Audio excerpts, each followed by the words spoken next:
1 month already. Today makes it exactly 1 month since we left Paris. And honestly, I just have to say this, we are definitely coming back. Because the Paris we saw, the rain, the cold, there was no sun. We didn't get the full experience at all. We must come back to Paris on a sunny day, maybe summer, maybe next year. But whenever it is, we are coming back to enjoy the sun, take clearer pictures and really experience Paris properly. And before I even go into how our last day went, let me quickly share some tips, especially if you're planning to visit Paris, Disneyland to be precise. First of all, have an itinerary. Plan your trip well. There are so many activities, so many things to see. If you don't plan, you'll just be going up and down without direction. Secondly, go early. Very, very important.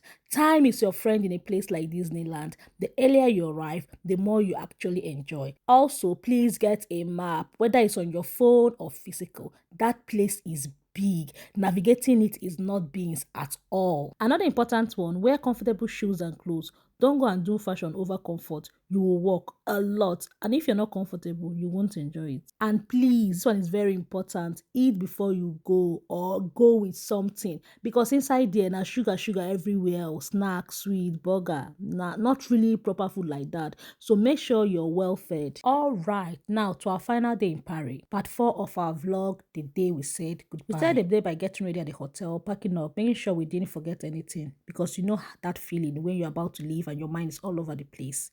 And from there, we entered the Uber and headed straight to the airport to make sure to leave early, almost 2 hours to 3 hours before our flight, because this is not where you want to rush. The airport is really big. We went through all the checks, security and everything, and finally got to the waiting area. That was when we could finally relax more. Of course, we didn't sit there quietly. We did some shenanigans, created content, snap pictures, just enjoying those last moments. When it was finally time, we boarded the bus that took us to the plane, and I actually loved that part. The open air, the view. We even took some nice pictures there.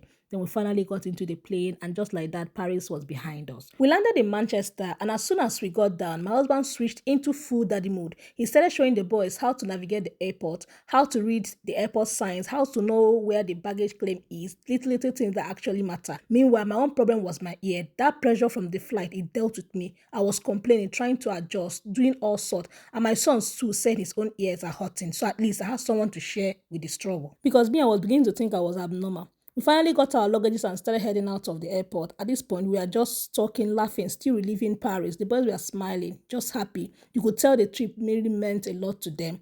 From Manchester, we took a National Express bus down to Bradford. That journey felt long, I won't lie. Everybody was just tired. We're still holding on to the excitement from this trip. When we got to Bradford, we ordered an Uber that took us straight home. By the time we finally got in, it was already dark. Typical England. You can travel all day and still enter darkness. And then we opened the door. The cold hit us instantly. The house was freezing. We had turned off the heating before leaving, and after 4 days, it was like entering a fridge. First thing I did, straight to the heating, no wasting of time.